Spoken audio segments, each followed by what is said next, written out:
विश्व मधुमेह दिवस का उद्देश्य मधुमेह से बचाव और इससे आंखों पर पड़ने वाले दुष्प्रभावों के बारे में लोगों को जागरूक करना है। मधुमेह एक ऐसी स्थिति है जिसमें इंसुलिन हार्मोन की कमी के कारण ब्लड में शुगर का स्तर बढ़ जाता है। खून में अनियंत्रित शुगर की मात्रा के कारण शरीर के कई अंगों में समस्याएं होना शुरू हो जाती हैं, जैसे डायबिटिक रेटिनोपैथी। डायबिटिक रेटिनोपैथी के कारण मधुमेह के रोगियों में दृष्टिहीनता होने का खतरा रहता है। विश्व मधुमेह दिवस के उपलक्ष्य में दिनांक 15 नवंबर को डायबिटिक रेटिनोपैथी जागरूकता एवं जांच शिविर का आयोजन किया गया। अवंती सुपर स्पेशलिटी हॉस्पिटल एवं उज्जैन डिविजनल ऑफ्थेल्मिक सोसाइटी के सहयोग से निःशुल्क शुगर एवं नेत्र रोग परीक्षण किया गया, जिसमें 100 से अधिक मरीजों ने शिविर का लाभ लिया। कार्यक्रम में doctor Pradeep Vyas, doctor M.K. Rathore, doctor Ketan Selwaria एवं डॉक्टर मयंक चौधरी को डॉक्टर स्नेहल महाडिक ने पुष्प गुच्छ देकर सम्मानित किया। डॉक्टर स्नेहल महाडिक ने मरीजों को डायबिटिक रेटिनोपैथी के बारे में जागरूक कराया एवं मरीजों का परीक्षण भी किया। उन्होंने बताया, अगर डायबिटिक को समय रहते काबू में न किया जाए तो ये आंखों और दिमाग को गंभीर रूप से प्रभावित कर सकती है। नमस्कार, मैं डॉक्टर स्नेहल महाडिक, मैं ऑप्थेल्मोलॉजिस्ट हूँ और अभी जो है 14 से 20 नवंबर तक हमारा डायबिटिक वर्ल्ड वीक चल रहा है। सो उस अंतर्गत हम डायबिटिक रेटिनोपैथी की स्क्रीनिंग कर रहे हैं। सो डायबिटिक रेटिनोपैथी ये बहुत सारे लोगों को पता ही नहीं कि आँखों की भी कोई ऐसी बीमारी होती है जिसकी वजह से आपके आँखों के पर्दे भी खराब होते हैं। सो इसी की जागरूकता और उसी के लिए ही हम ये प्रोग्राम इस तहत हम ये प्रोग्राम शुरू कर रहे हैं और इस प्रोग्राम के तहत हम लोगों को जागरूकता भी कर रहे हैं और साथ में उनकी जांचें भी कर रहे हैं और उनका जो आंखों के पर्दे की भी जो जांच जो बाहर अगर आप देखें तो कम से कम 5-6 हज़ार में, जैसे it's like an MRI of an eye, तो वो हम जांच यहाँ पे कर रहे हैं। साथ ही हमारे पास हम 3 इससे एसोसिएटेड है, RD Gardi medical college, Avanti hospital और चैरिटेबल हॉस्पिटल। तो इन्हीं हॉस्पिटल में नो लॉस नो प्रॉफिट के बेस पे हम लोगों को ट्रीट करते हैं। हमारे पास पूरी सुविधा है जो रेटिनोपैथी के लिए लगती है, जैसे ग्रीन लेजर्स है और OCTs है और इंटरवेंशनल सर्जरीज है। हमारे पास फेलोशिप ट्रेन सर्जन्स भी हैं जो ये सब सुविधा प्रोवाइड करते हैं। सो मैं यही चाहूँगी इस डे पे कि आप लोग जागरूक होइए डायबिटिक के बारे में और अपनी आँख की जाँच करें। धन्यवाद। यस जी, बताइए।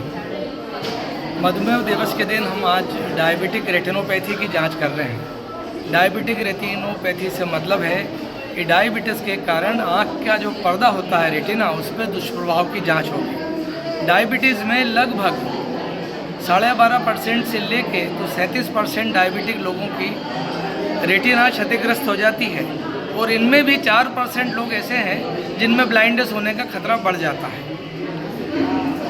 ये माना जाता है कि डायबिटिक आनुवांशिक रोग भी है, लाइफस्टाइल में चेंजेस भी हैं, ज़्यादा आराम तलबी, भोजन में अत्यधिक कार्बोहाइड्रेट और शक्कर का खान पान, व्यायाम, परिश्रम, एक्सरसाइजेज से दूरी, ये एक कारण है। स्ट्रेस भी एक फैक्टर है, फैमिली में भी होती है। एक से अगर मदर फादर को है तो बच्चों में डायबिटीज़ होने के चांसेस ज़्यादा हैं और अगर डायबिटीज़ 10 साल के ऊपर है तो पर्दे में कुछ न कुछ क्षति पहुंच ही जाती है, इसलिए उसका निदान और उसकी अर्ली जांच जरूरी है। डायबिटीज़ की जो प्रारंभिक डायबिटीज़ के कारण नुकसान हुआ है उसकी रोकथाम लेज़र द्वारा की जा सकती है, क्योंकि इसमें मैक्यूला के ऊपर, आँख की पुतली के ऊपर सूजन आ जाती है, जिसको हम 2 तरीके से ठीक कर सकते हैं। एक है लेज़र फोटोकोagulation और दूसरा है इंट्राविट्रियल एंटी-VEGF इंजेक्शंस।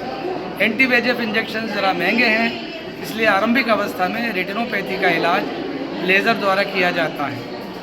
लेज़र के इलाज के बाद भी अगर वो ठीक नहीं होता है तो उसकी विट्रेक्टॉमी वगैरह की ज़रूरत पड़ सकती है। अगर विट्रियस में हेमरेज आ गया है, आँख के अंदर हेमरेज आ गया है, पर्दे के ऊपर हेमरेज आ गया है, तो इंजेक्शन लगाए जाते हैं जिन्हें हम एंटी-VEGF इंजेक्शन कहते हैं। ये इंजेक्शन कई बार लगाना पड़ता है, हर 3 महीने में लगाना पड़ता है, तब इसकी रोकथाम बनी रहती है।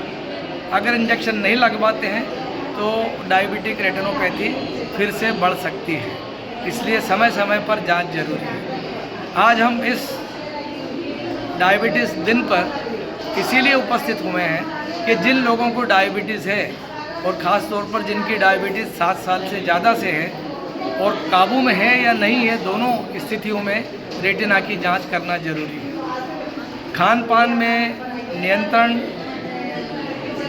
एक नियमित जीवन शैली, खाने में शक्कर, कार्बोहाइड्रेट, आलू, चावल, इन चीज़ों का उपयोग कम से कम किया जाए। और ये जो गेहूँ आ रहा है, शुद्ध गेहूँ के बदले अन्य ग्रेन्स भी मिलाना चाहिए, जैसे ज्वार,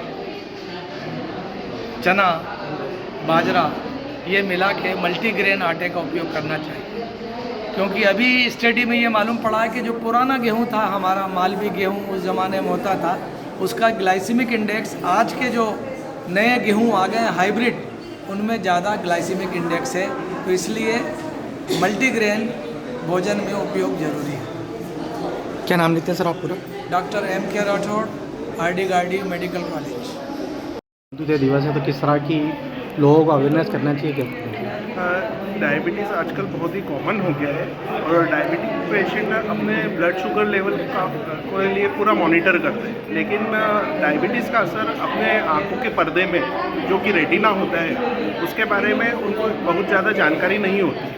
तो हमने ये जो डायबिटीज़ अवेयरनेस कैंप रखा है उज्जैन डिविजनल ऑफ्थेल्मिक सोसाइटी के ने अरेंज कराया है, ये वो अवंती हॉस्पिटल के एसोसिएशन में, वो इसीलिए कि लोगों को हर साल अपने आँखों का पर्दों का भी जांच कराए, ताकि उस पर आने वाले बदलाव जल्दी से पकड़ में आए और आगे बीमारी बढ़े नहीं तो उसके जो दुष्प्रभाव होते हैं उससे हमें नज़र में काफ़ी नुकसान होता है। सर पूरा नाम क्या लिखते हैं? डॉक्टर केतन सेलवाड़िया।